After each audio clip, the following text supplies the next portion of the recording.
قال مصنف رحمه الله تعالى وأدام نفعنا بركاته وبكم في الدارين آمين. قال وعليك بمعاملتهم بالعدل والفضل, dan hendaknya kita bermuamalah kepada mereka, yakni kepada, ya kemarin sudah kita bahas, ra'iyah al-'amah, ya, kepada rakyatmu yang umum, ya.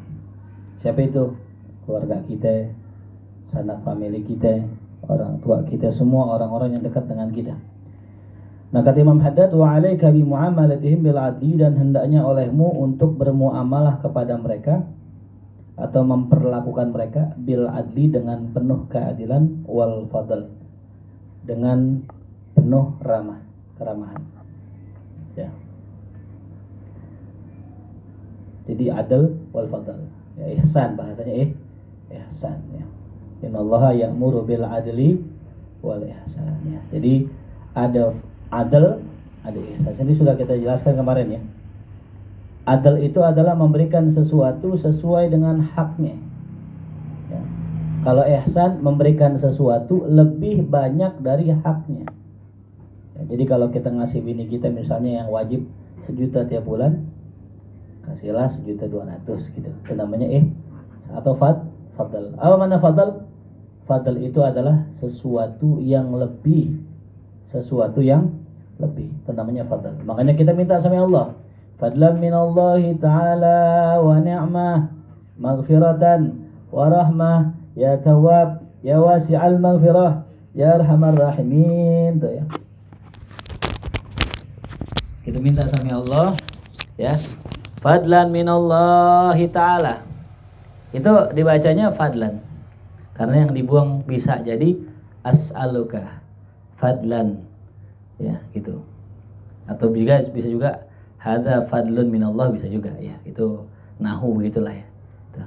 Kalmatot kata ulama kayak karet, ya, ke sono bisa, ke sini bisa, gitu. Yang penting salat tarawih, jangan ribut-ribut juga salat tarawih. Ributin fadlan kagak tarawih. Allahumma sallimna inna lillahi wa inna ilaihi raji'un. Nah, jadi fadl itu adalah sesuatu yang lebih. Jadi kalau bisa kita sama keluarga, sama ra'iyah, al-amma wal khassah, kita berlaku adil dan fadl. Ammal adlu, adapun perlakuan adil, bagaimana? Jawabnya itu, kalau amma jawabnya fa. Fa antu wafiyahum, yakni dengan cara engkau penuhi mereka atau kau berikan mereka hukukahum, hak-hak mereka, ya. Jadi pertanyaan kita, kalau kita pengen memenuhi hak, yang nomor satu kita harus tahu apa haknya, gitu. Jangan-jangan kita ngomong hak-hak, kita nggak tahu haknya apa, ya. Hak istri kita masalah contohnya, gitu. Apa hak istri kita? Dikasih baju, ya, penutup aurat, dikasih makan, dan tempat tinggal wajib loh ini. Makanya yang pengen nikah, ya, kalau bisa minimal kita harus tahu dulu ntar bini kita tinggal di mana. Jangan modal yakin doang, ya. Emang yakin, emang kudu kita sebagai seorang mukmin harus, ya, yakin, tapi minimal ini kereken, ya, tempat tinggal. Lagi zaman sekarang kerjaan susah. Kalau ente punya rumah sendiri atau kontrakan sendiri yang ente nggak mesti bayar bulanannya, itu agak ngeringanin ente kalau ente juga nggak mampu. Karena banyak orang-orang yang saat ini sedang mengalami kesulitan itu lantaran bayar kontrakan. Buat makan sehari insya Allah gampang lah buat makan, ya. List aja pengajian di mana aja gitu, insya Allah. Saya nggak makan deh. Kalau susah banget ke rumah Haji Ekal kan, ya. Kan katanya begitu. Ya kalau susah banget gitu, kalau nggak sholat jangan nih, tos-tosan tadi. Ya minimal nih cari rumah tuh. Kewajiban kita sebagai seorang suami harus memberikan fasilitas tuh tempat tinggal buat istri kita. Ya kayak kayu dah. Yang penting jelas ada tempat tinggal. Nah orang Betawi kan biasa gitu, ya. Yang namanya orang Betawi pasti punya abah, punya kontrakan, betul ya. Jadi yakin atuh Pak, kontrakan sini buat ayah Pak. Nah, gitu ya. Boleh enggak? Boleh. Yang jelas ada kepastian aja. Ya satu lah, ya. Kontrakan usir enggak apa-apa ini. Jelas itu satu yang pertama itu, ya. Gitu. Karena begini, banyak orang tadi ketika dia mungkin kerjaannya freelance, Ketika dia ada kendala ekonomi, ya, kalau buat makanan insya Allah cukup. Tapi kan kalau buat kontrakan nih tambahan gitu. Ya, maka saran saya yang buat nikah nih pastikan dulu kita bisa memenuhi hak ini. Yang kedua, yang ketiga, selain nafkah, tempat tinggal dan pakai pakaian. Yang keempat, nah yang keempat nih, haknya ilmu. Seorang istri berhak mendapatkan ilmu dari suaminya. Bukan dari ustadz ya, dari suami. Sang suami wajib mengajarkan perkara-perkara penting dalam syariat. Fardu ainnya, akidahnya, fikihnya, tasawufnya. Wajib seorang suami mengajarkan istrinya itu. Kalau nggak ngajarin, maka istrinya salah, kemudian dosa suaminya. Ya. Kalau suaminya nggak ngajarin, istrinya salah, yang dosa siapa? Suaminya. Tuh. Pertanyaan kita, udah belum ngajarin istri kita ilmu akidah? Udah hatam apa kitab kita bini? Bini kita kitab kita. udah hatam apa aja bini kita kitab-kitab yang fardu ain tadi? Ya. Minimal kalau nggak sanggup beliin kuota dah. Buka channel aneh, suruh nonton hatamin tuh. Itu pun termasuk mengukur kewajiban loh itu. Ya, jadi ente sekarang gampang, rada gampang ya. Suruh apa ya? Buka YouTube, beliin kuota, suruh nonton video, itu juga sama. Ya, jadi aneh menggampangkan urusan antum ini. Ya, silakan aja buka, pokoknya yang mau belajar apa, fikih ada, tasawuf ada, gitu. Tas sanggup juga ada, tas sanggup. Apa ya kira-kira yang kita butuh, tinggal nonton aja. Ya. Nah termasuk diantaranya mengajarkan ilmu head, ini yang penting ya, ilmu head. Nah kalau head saya nggak ada di YouTube, insya Allah nggak ada. Ya gitu, karena ilmu head ini ilmu jarang ya, jarang. Ya, kalau mungkin mau belajar bisa langsung datang ke rumah atau mungkin nanti minta sama ustazah yang lain tuh ya, yang menjelaskan tentang masalah head ya, khusus itu. Apa yang Allah wajibkan dikatakan di sini Imam Haddad, allati aujabahallahu lahum alaik, yang mana Allah wajibkan bagi mereka orang-orang yang ya menjadi tanggungan ente ya, minan nafkah. Yang pertama nafkah ya. Kita wajib ngasih nafkah sama bini kita. Kalau kita nggak ngasih nafkah sama bini kita, jatuhnya ngutang. Perjanjian misalnya sehari ya, jatah bini gocap misalnya sehari misalnya ya, sama jajannya misalnya. Nah maka kalau kita nggak bagi, maka jatuhnya utang. Istri berhak ngambil, berhak minta. Yang hari ini kamu, bulan ini kamu nggak ngasih nafkah 20 hari misalnya gitu. Nah, itu wajib tuh sang suami bayar. Ya, Bang Ijal ya. Wajib sang suami bayar utangnya. Jadi kalau misalnya belanja pakai duit bini dulu gitu, yang tadi belanja pakai duit aku, utang. Utang jatuhnya. Jelas paham? Ya. Tuh, kecuali bininya redo. Nah, ya. Kalau saya diajarin sama guru saya, kalau ente punya banyak utang sama bini, senengin bini. Tanya bini, yang utangnya lunas ya? Iya, nggak usah dipikirin. Nah, lunas semua tuh. Nah, caranya berguru mekal ya. Sampai dibikinin kopi ntar pagi tuh. Lah begitu emang caranya, kita kan ihsan. Ya, tuh. Jelas paham ya? Kalau kita nggak mampu nih, minta maaf sama bini kita. Tuh. Kenapa itu kewajiban kita itu sama bini kita? Ya, jadi kalau orang bilang duit istri, duit suami, duit istri, ada benernya juga gitu. Ya, cuman memang paling bagus yang namanya rumah tangga itu harus muasyarah. Muasyarah kan asal katanya apa? Asyarah yu'asyiru. Itu bina lil musyarakah. Maknanya saling. Wa asyiruhunna bil ma'ruf ya. Jadi yang namanya bergaul sama bini itu bukan cuma kita ke bini doang, tapi bini juga ke kita harus bagus. Kalau kita ke bini bagus, bini kagak, nah itu nggak sehat rumah tangganya. Ya. Cuman kita duluan yang mulai, nih ya, Pan ya. Kita duluan yang mulain baik sama bini, entar bini baik sama kita, jangan nungguin bini baik sama kita. Ya, insya Allah kalau kita baik sama bini, kita penuhi kewajiban kita, bahkan sunnah-sunnahnya pun kita kasih, entar bini pun ngasih yang sunnah buat kita. Tuh, ya. Jelas ya? Jadi ngasih nafkah. Kalau nggak ngasih nafkah, jatuhnya ngutang. Tuh. Wal kiswah, begitupun kiswah. Yang ngasih kiswah. Apa ya? Kiswah Ka'bah nih. Wah, salah arti ini. Ngasih kiswah Ka'bah.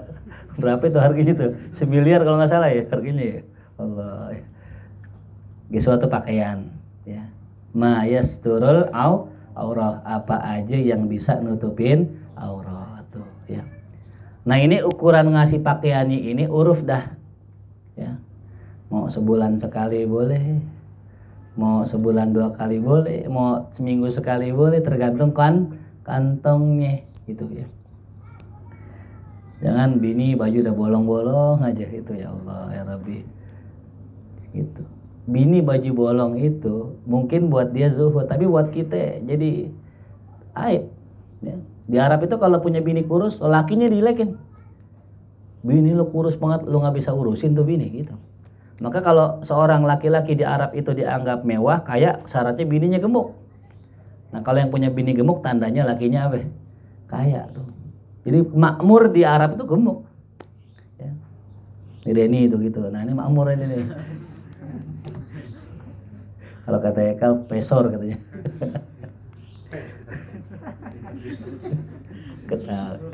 Jelas ya.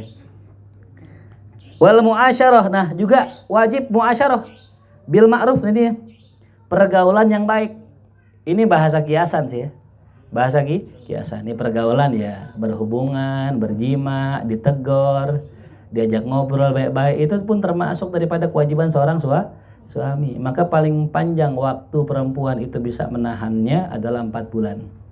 Ya kalau udah 4 bulan, udah kepanjangan atuh. Itu sang istri boleh mentalak suaminya. Dengan alasan apa ya? Nggak dapat tuh yang namanya haknya dia. Makanya kalau di kita nikah tuh ada yang namanya sigo taklik ya. Itu sigo taklik dibaca ya sebagai solusi buat perempuan biar gampang ceraiin suami, minta cerai sama suami. Gitu. Siapa kalau saya tidak memberikan nafkah selama 4 bulan, maka suami saya berhak maka istri saya berhak mentalak kalau seandainya saya tidak memberi nafkah kepada istri saya selama sekian bulan, maka saya mengizinkan istri saya untuk menalak dengan membayar hanya sekian-sekian rupiah gitu. Kalau nggak salah 10.000 ya, kalau nggak salah ya 10.000. Nah itu sebenarnya solusi buat perempuan itu, perjanjian ya, macam itu. Jangan sampai kejadian kayak zaman dulu. Ada laki-laki kawin sama perempuan, dikasih mahar, dinikmatin, udah bosen, dibikin dia nggak nyaman, diselingkuhin. Akhirnya bininya minta cerai. Kata lakinya kalau mau cerai balikin mahar gua. Dibalikin maharnya. Nikah lagi sama yang lain. Begitu lagi. Dinikmatin, habis dinikmatin udah bosen, dibikin gak nyaman, minta cerai, disuruh balikin maharnya. Akhirnya apa? Nikah lagi. Terus begitu. Ya, ini ilmu bukan buat dicontoh ya. Jangan ya. Yang saya disclaimer nih, jangan diamalin gitu ya. Tak kalau ditanya sama Allah di hari kiamat ada yang ngamalin, Anda dibilangin ya Allah jangan. Ini contoh doang ya. Makanya hati-hati, kata orang tuh kalau orang sering nonton acara kejahatan itu sebenarnya acara kurang bagus. Kayak Sergap dulu ya. Itu kurang bagus. Kenapa? Karena secara nggak langsung ngajarin kita modus melakukan kejahatan. Si maling ini caranya gini. Akhirnya yang nonton denger gak? Wah begitu caranya, diikutin sama dia. Secara nggak langsung ya. Gitu. Tapi ya tergantung iman lah ya gitu. Nah, wa minal adlil wajib, termasuk daripada keadilan atau perlakuan adil yang wajib bentuknya, antar da'a ba'dhum an dzulmi ba'din. Itu kamu mencegah sebagian mereka untuk menzalimi sebagian yang lain. Tuh, jangan sampai kita biarkan keluarga kita, istri kita atau siapapun itu berlaku zalim kepada orang lain. Tuh ya. Ini mohon maaf, kadang-kadang ada orang tua kampleng ini. Diajak anaknya ke masjid. Bagus sih ke masjid. Anaknya menggeridip, lari sono lari sini. Kebetulan banget ada orang punya kacamata 3 juta harganya. Diinjek. Rusak. Ya. Habis rusak, marah yang punya. Nih, gimana ente sebagai orang tua tanggung jawabnya? Lah, ini kan anak saya belum punya akal. Anak saya belum bisa mikir, dia nggak ngerti yang mana ini lah. Jangan salahin saya dong lah. Bagaimana ceritanya? Si orang tua nggak mau tanggung, ya, malah nyalain siapa? Si anak tadi. Nah ini nggak bener. Ya.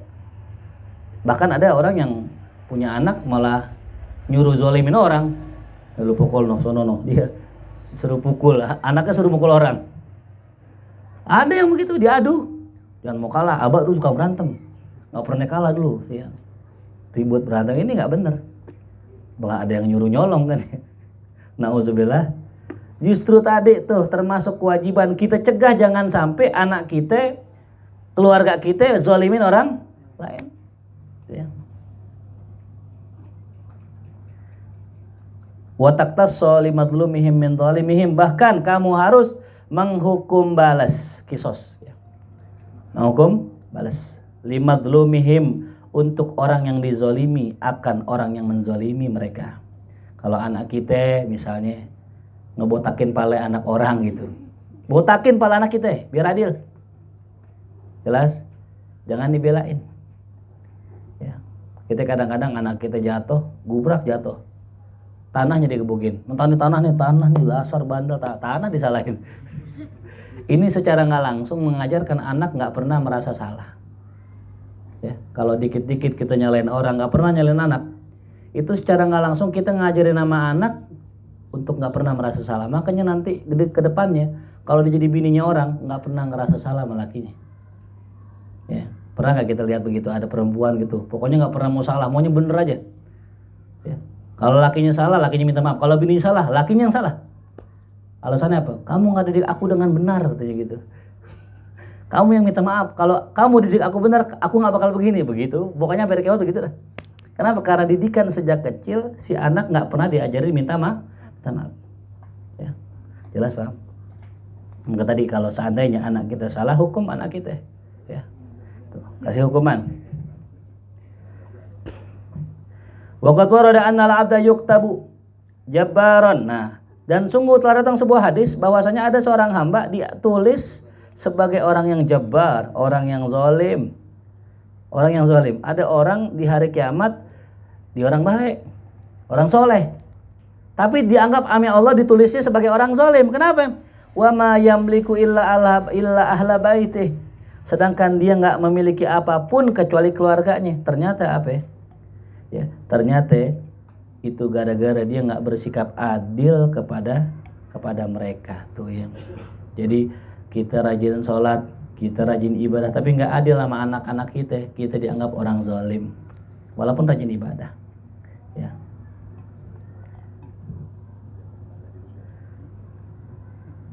Maka sebelum kita mau nambah istri, mikir-mikir dulu dah ya. Tuh. Ya, ame atu udah bisa adil belum? Ame anak dari bini yang atu, satu lagi. Gimana bini yang dua? Yang tiga, Masya Allah. Yang atu beli ciki, semuanya beli ciki tuh. Kalau kita beliin anak 1 jam, semuanya kudu beli jam. Kalau yang satu beli jam yang lain kagak, namanya kagak apa? Nggak adil tuh yang. Kecuali beli motor ya, jangan. Bisa bangkrut kita. Jangan tuh beli motor, anaknya sekolah SMA, yang adiknya SD. Apa semuanya beli motor? Enggak, gitu. Karena adil itu bukan sama. Tulis adil itu proporsional. Ya. Adil itu bukan sama. Adil itu proporsional. Apa maksudnya? Kita ngasih anak sesuai dengan kebutuhannya, proporsional. Ya kalau misalnya tadi anak satu kita beliin mobil Pajero misalnya, yang kedua Alphard misalnya kan, nggak sama tuh kan. Tapi sesuai dengan proporsionalnya, sesuai dengan kebutuhannya. Kalau anak kecil nggak butuh motor, jangan beliin motor gitu. Beliin aja yang lain, peda misalnya gitu. Yang jelas pokoknya dikasih ya sesuai dengan apanya, kemampuan atau kelayakannya gitu ya.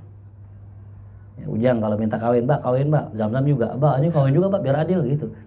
Gimana ceritanya? Zam-Zam masih bocah udah kawin.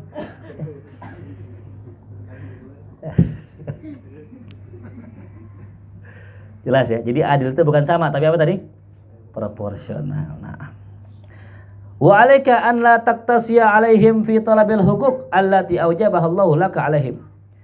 Dan hendaknya olehmu ya tidak menuntut kepada mereka ya untuk menunaikan hak-hak yang mana Allah Subhanahu wa taala berikan untukmu atas mereka. Jadi kita ini sebagai orang tua punya hak enggak? Punya. Ya. Sebagai kepala rumah tangga punya hak enggak? Punya. Kalau bisa jangan terlalu nuntut gitu. Kita sama bini kita pulang dari kantor, dari kerjaan, bawaannya pulang udah ngebayangin nih. Oh pulang enak nih, pulang nih, enak nih, pulang ya. Pas nyampe rumah bini kita udah rebaan, udah dibangunin yang capek. Nah, harus gak nih bini naatin perintah kita? Harus, kewajiban. Ya. Walaupun ente, kata Nabi, walaupun ente di atas onta, kata bini, kata Rasulullah, buat para perempuan wajib mentaati suami. Cuman kita, kata Imam Haddad, kalau bisa jangan gitu. Jangan terlalu nuntut hak kita gitu. Jadi ketika misalnya kita lagi butuh sama istri kita menolak misalnya gitu, capek, ya udah nggak apa-apa, tidur aja itu. Aku sama tetangga sebelah sama istri yang ngatur lagi. Nah gitu satu lah ya. Jadi alasannya kenapa disyariatkan itu banyak bini, karena kalau bini yang nggak mau, ada bini yang kedua daripada zina, nauzubillah. Minta tuh yang. Karena makan bisa di warteg, betul gak? Bini nggak masak, bisa gak di warteg? Kalau bini kagak siap, masa kita di warteg juga? Hijam ya? Gitu. Hijam. Iya, kita doain Jam insyaallah nih ya, dapat jodoh yang solehah. Iya. Bukan yang soleh, bukan nih. Jelas ya? Iya, satu lagi jangan kita sumpahin. Satu lagi deh, aneh. Kita doain dah satu lagi gak? Sama sebelahnya Denny juga dapat jodoh yang solehah insyaallah ya. Iya. Semuanya jadi. Jelas ya? Jadi rumah tangga begitu, ntar ente tahu. Kalau ente tidak berumah tangga, barulah ente tahu bagaimana mestinya ente bersikap. Kadang ada suami jadi ujian buat istri. Suaminya maunya banyak, nuntut ini itu. Istrinya sabar, soleha. Itu kayak Fir'aun sama Sayyidah Siti Asia. Suaminya zalim banget.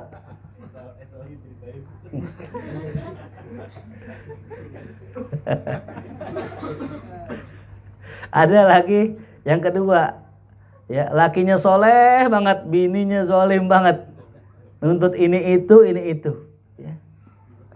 Nggak kayak siapa-siapa dah, nggak ada contohnya, nggak ada. Kayaknya di sini kayaknya lakinya dong.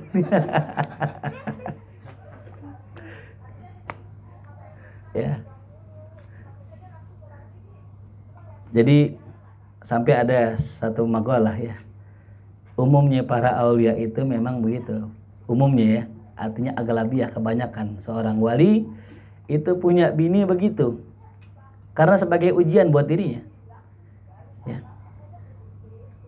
Sampai ada pernah dapat kisah ya, Habib Salim bin Ahmad Jindan ya, Habib Salim Jindan, autista, masya Allah. Satu hari ada seorang Pak Haji ketemu dengan Habib Salim. Ya Allah, Habib, ya Allah Pak Haji, kemana aja teh? Ya aneh, maaf Bib, jarang kelihatan. Antum mau kemana Bib? Aneh mau dari neraka ke neraka. Dari bini pertama ke bini. Maksudnya apa ya? Maksudnya apa itu? Tuh, syuf Habib Salim. Ya. Gitu. Dan banyak kisah-kisah yang lainnya ya, para aulia itu ya, begitu, sabar mereka. Ya. Gitu. Makanya coba aja lihat di Indonesia gitu ya, wali yang poligami, coba lihat mana? Jarang. Gitu. Ya. Orang soleh sekelas Habib Lutfi, bininya atuh. Ya, kayak Maimun Zubair, bininya atuh gitu. Ya. Walaupun ada yang dua gitu. Artinya aglabiah umumnya begitu ya. Jadi ada yang sabar karena suami jadi wali, ada yang sabar karena istri jadi wali. Itu Jam ya. Kita mau jalur yang mana Jam? Imam Nawawi kayak Jam, Imam Nawawi kayak gitu. Ya.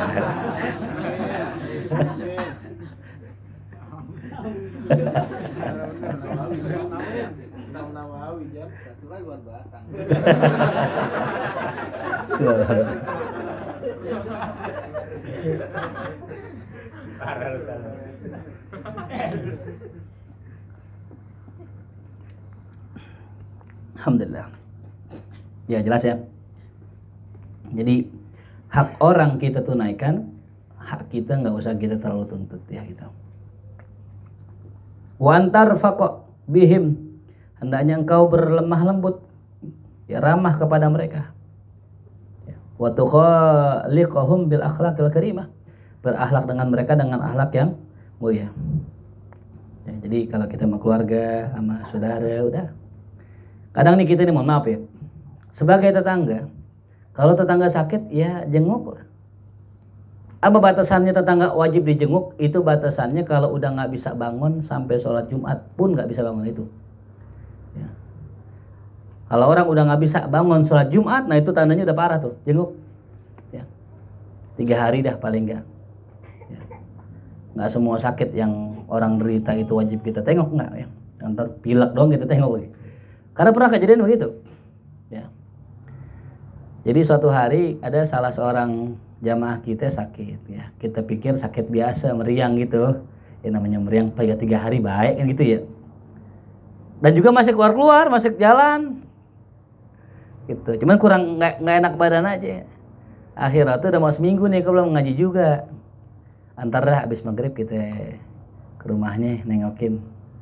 Ketemu di masjid. Maghribnya ngomel-ngomel, ente gimana, orang pengajian, orang sakit nggak dijengukin lah. Sakitnya bukan sakit parah, orang bisa jalan-jalan. Yang kedua, kita udah mau jengukin abis maghrib, cuman ketemunya di masjid, keburu ngomel, akhirnya nggak enak tuh, akhirnya nggak ngaji lagi ya. Kalau bahasa kata, orang yang udah ngambil kebaikan dari kita banyak banget, hanya gara-gara satu mungkin kealpaan dia kabur dari kita itu. Ya. Jangan harap mau berkah ilmu yang didapatnya gitu. Ya. Makanya kita kalau ada kayak tadi, model kayak tadi, udah nggak usah diharapin gitu. Nggak usah terlalu ngarep orang itu menunaikan hak kita gitu. Ya. Kita sebagai tetangga nih, pengennya kan dijenguk ya. Kalau nggak dijenguk udah nggak usah pakai ngomongin, duit mah ngaji doang sering tapi nggak pernah nengokin aneh lah, kan kita dia belum tahu kita sakit gitu. Jelas paham? Apalagi sama guru kita ya. Kita punya hari misalnya operasi atau nggak, anak kita lahiran terus guru kita nggak jenguk kita, jangan pakai nuntut hak kita gitu. Itu memang hak kita, cuman nggak perlu nuntut gitu ya. Mungkin itu gambaran kita ya, kalau seandainya mungkin kita sering orang lalaikan hak kita, mungkin kita sering lalaikan hak orang lain gitu. Kama tadinu tudana. Ada orang sekarang bilang gitu, orang sekarang nggak hormat ami ilmu. Orang dulu masya Allah hormat banget ami ilmu, saban datang ke rumah kiai bawain pisang, bawain ini, bawain itu gitu. Akhirnya dia nggak ngajar, akhirnya dia kerja. Ini yang lagi ramai dibahas ya. Saya bilang sebenarnya nggak begitu konsepnya.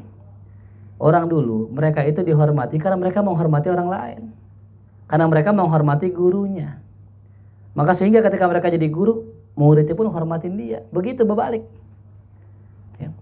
Maka saya lihat dengan mata kepala saya sendiri, ada orang yang meremehkan gurunya, menyanyiakan gurunya, menjadikan gurunya sebagai tameng doang.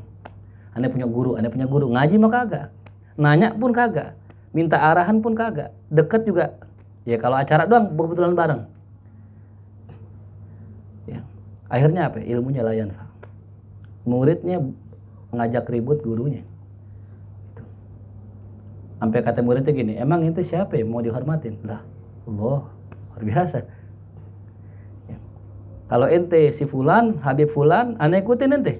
Ente siapa? Masya Allah, luar biasa. Punya murid begitu, na'udzubillah min zalik. Ya.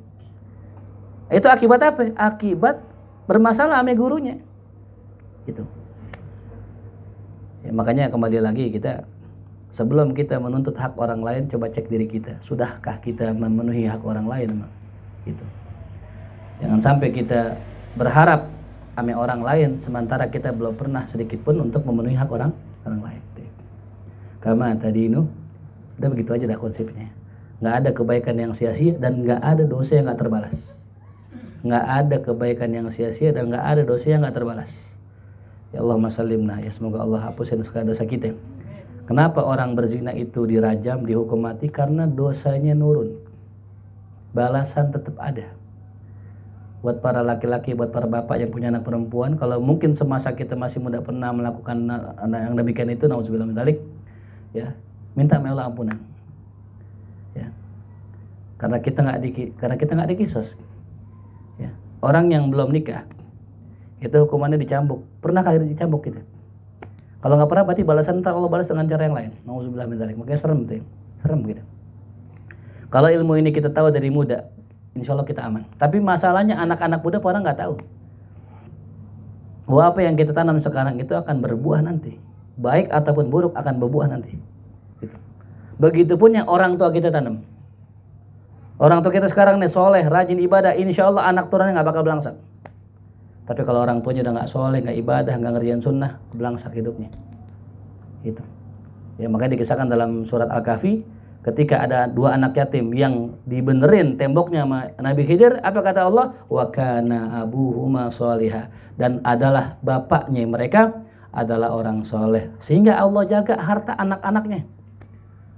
Ada yang mengatakan bapaknya ini bapak ketujuh, masya Allah, kakek yang ketujuh, sampai 7 turunan dijaga hartanya sama Allah.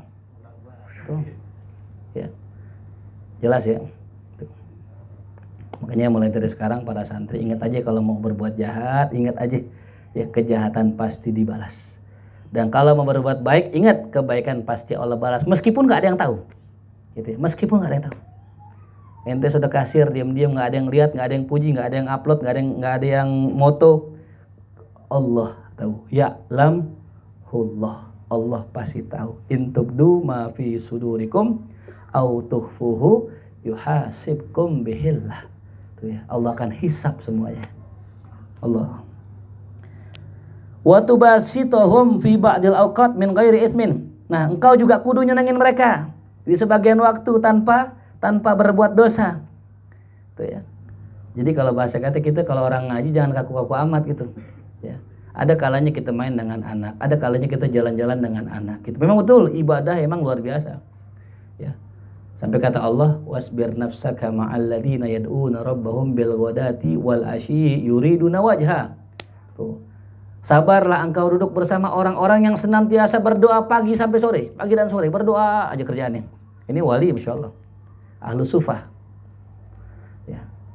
Tapi Nabi gak gitu-gitu amat gitu. Nabi kadang-kadang main sama cucunya Sayyidina Hasan al Husain. Satu hari Sayyidina Hasan naik ke pundaknya Nabi, Sayyidina Umar masuk ke rumahnya Rasulullah. Sayyidina Umar takjub dengan Rasulullah, ya Hasan, ya tunggangan ente adalah sebaik-baik tunggangan itu, Insya Allah. Ya khair markab, gitu katanya. Ya. Kenapa? Rasulullah dinaikin, Masya Allah. Itu. Jadi kuda Rasulullah. Ya. Kalau orang begitu kira-kira jatuh gak martabatnya? Umumnya kalau orang misalnya contoh ya aneh gitu ngaji begitu di sini diri-dirian gitu. Tapi karena ada anak nggak jatuh. Tapi kalau sendirian jatuh nggak? Tapi nggak, itu nggak penting.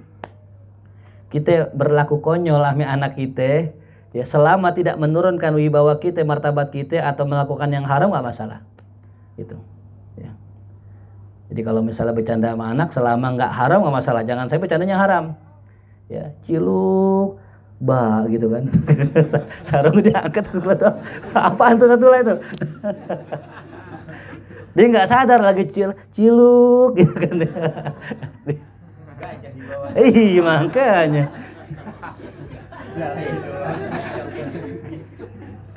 Islami nggak haram nggak masalah ya. Tuh. Paham ya? Jadi bercanda sama anak nggak ada masalah. Itu kerjaannya para sahabat begitu dulu. Bahkan ada suatu hari Nabi ngelihat sahabatnya punya anak banyak gitu. Nabi nyium nih anaknya Sayyidina Hasan wal Husain. Ditanya ya Rasulullah, engkau cium anak, engkau cium cucu engkau? Lah emang ente nggak pernah menyium anak ente? Nggak pernah ya Rasulullah. Man la yarham la yurham. Ya, orang yang nggak berkasih sayang nggak bakal disayangi sama Allah tuh ya. Nah, jadi begitu ya. Nabi sama cucunya begitu. Sampai sama istrinya Rasulullah. Rasul sama istrinya ketawa-tawa, ngelucu. Ya. Mungkin nih kalau kita bayangin nih Rasul kalau begini gini, siap. Nanti kamu belanja. Enggak, bercanda, bininya ketawa.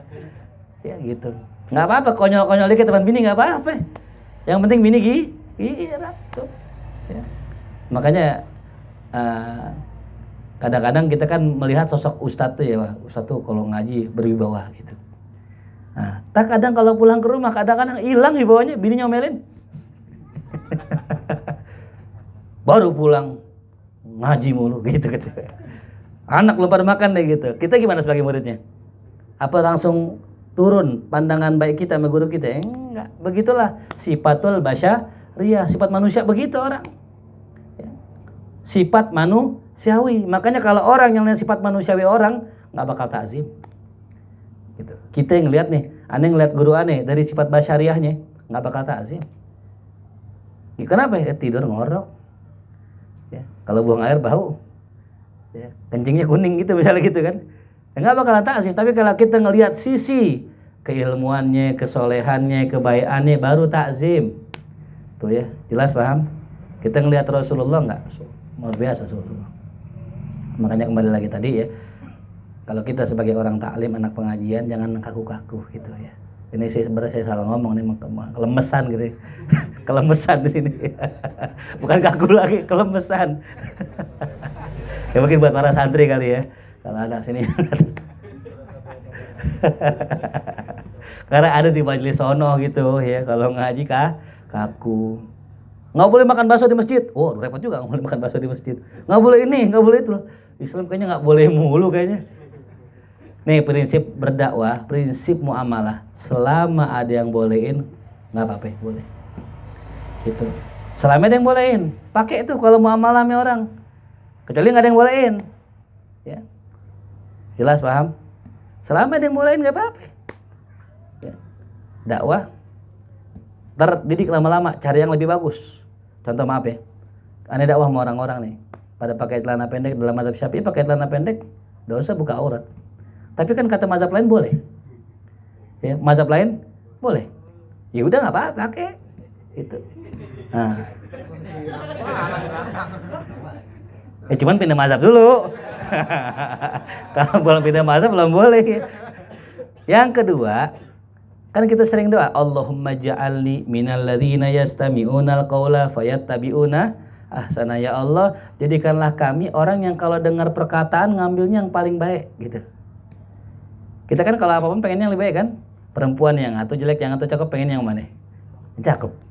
Duit yang atau dikit, yang atau banyak, pengen yang mana? Amal yang atau dikit, yang banyak, pengen yang mana? Pengen yang banyak gitu. Sama. Amalan yang bagus, yang lebih bagus, pengen yang mana? Yang lebih bagus gitu. Ya. Entar pelan-pelan, lama-lama kita malu diri gitu. Ya. Mungkin dulu kita masih pakai celana panjang, lepis, bolong-bolong, biarin nggak apa-apa. Yang penting masih pakai celana kan gitu ya. Itulah kalau kita mau amalah sama orang gitu. Pendapat banyak, kasih yang mudahan. Ya. Gitu. Imam Syafi'i begitu. Imam Syafi'i dalam usul mazhabnya, kalau ada pilihan nih. Misalnya nih yang banyakan, ini dikitan, ambil dikitan biar orang gampang. Gitu. Karena kata Nabi kita Muhammad SAW, yasiru wala tu'asiru, gampangin orang jangan persulit. Ya. Gitu. Jelas ya? Itu buat jamaah, tapi kalau buat santri enggak ya. Buat santri ada aturannya khusus, terus nggak boleh pakai celana lepis. Tuh, ntar dikira sindang lagi. Pakai legging, macan lagi.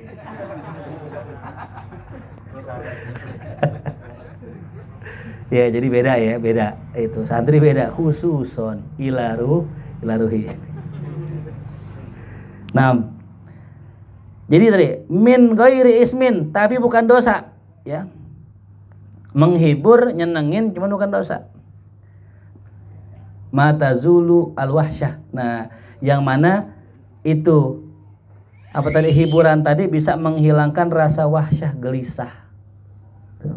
Wa tanfir, rasa nggak nyaman. Tuh. Jadi kalau orang nih duduk sama kita kaku banget gitu, orang nggak nyaman, jangan kaku-kaku gitu. Bercanda dikit boleh gitu. Wa tabqal haibah, tapi juga tetap disegani dan juga taukir, dihormati. Itu jangan sampai kita bercanda yang membuat diri kita nggak disegenin, nggak dihormatin. Tuh ya. Belajar dari Rasulullah SAW. Ya.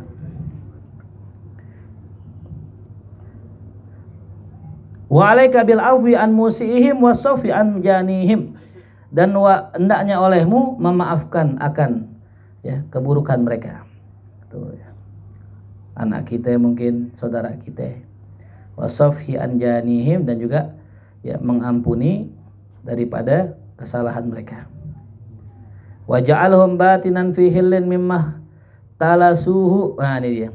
Jadikanlah mereka secara batin itu dalam kehalalan apa yang mereka ambil daripada apa yang kita punya.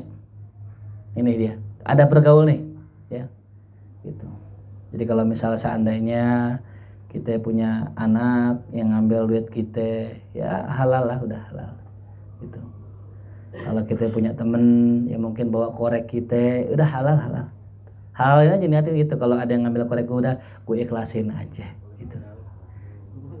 Rokok kita juga sama gitu ya. Tuh. Jangan sampai jadi beban orang-orang tersebut tuh ya. Makanya dulu Imam Nawawi suatu hari lagi pakai pecinya bagus.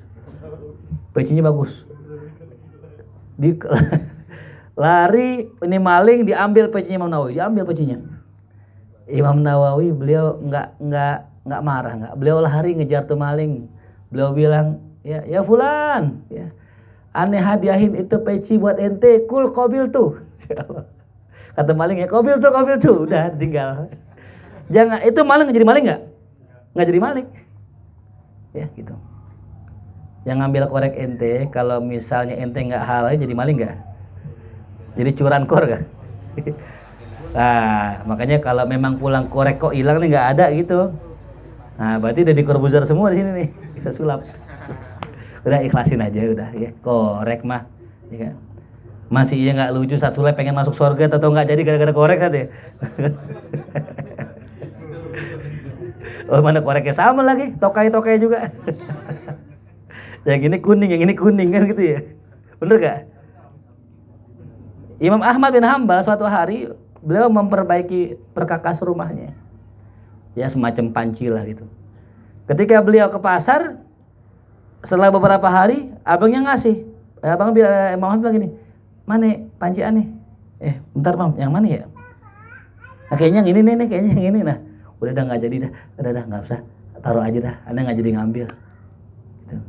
Takut yang diambil bukan punyanya. Tuh sama korek itu juga. Ya, kalau dua kuning sama-sama kuning nih, ya, yang mana yang punya kita? Nah, yang banyak itu kebalikan Imam Nawawi itu, Imam Ahmad itu.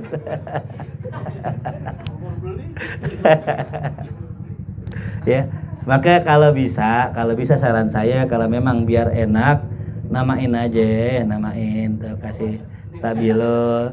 Kalau nggak pakai karet kayak buat tarik balik lagi gitu. Kayak di warung ucok gitu. Daripada kita membuat orang berkesempatan berbuat jahat. Ya. Jelas paham ya? Nah kan jadi orang nggak jadi maling tuh. Fa innaka saufa tajidu dzalika fi kafati hasanatik. Nanti itu semua masuk ke dalam ya timbangan kebaikanmu tuh. Nanti tahu-tahu muncul lah tuh ya. Wah, Satulai sedekah korek gitu. Banyak banget korek ini. Ternyata di dunia nggak pernah diambil lagi tuh. Koreknya dah lepas begitu aja. Tuh. Karena yang disedekain korek api, nah maka tempatnya di api. Wah serem banget itu. Gimana satu kalau gitu satu? Balik. Ya Allah. Fala yang bagi ayakuna hadzuka minhum sawab. Ya, maka tidak sepatutnya kalau bagian dirimu ya dari mereka itu adalah pahala di akhirat. Ya. Wa hadzuhum min kal iqab. Sedangkan mereka mendapatkan hukuman. Tuh. Jangan sampai begitu. Kita yang diambil koreknya masuk surga, dia yang ngambil korek masuk neraka. Jangan. Kalau bisa masuk surga bareng kan nggak enak ya nongkrong bareng-bareng, masa di akhirat masing-masing. Iya. Jadi udah ikhlas nih semuanya yang punya korek nih.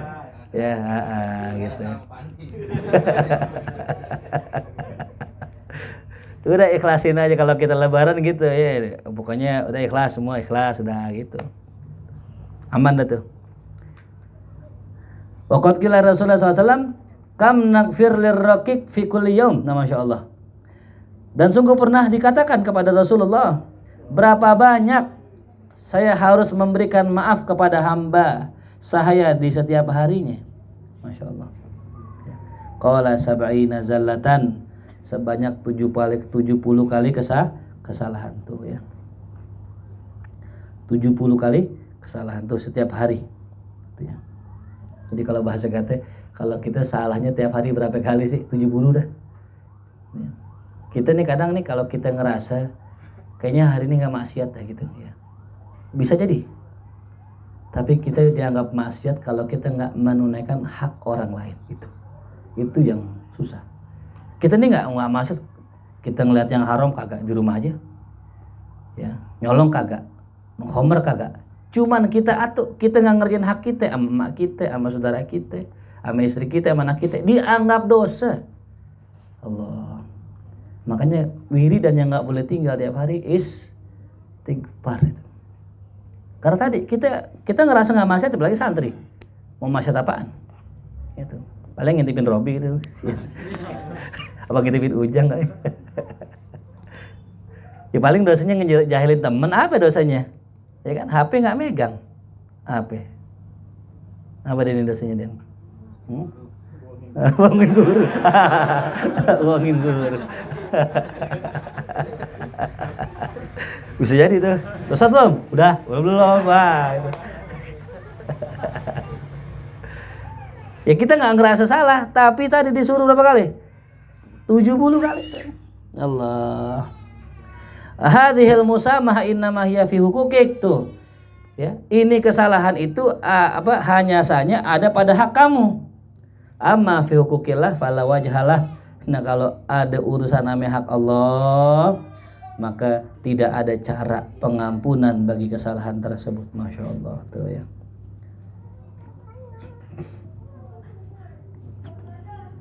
Jelas ya. Jadi kita jangan pernah lepas dari yang namanya istighfar. 70 kata ulama nih. Makna 7 itu maknanya banyak gitu. Ya, 7. Makanya orang bilang hartanya nggak habis 7. Bukannya 7 turun, yang 8 kasihan dah. Kalau miskin juga turun ke 8 gitu. Maksudnya 7 itu lil kasroh gitu ya.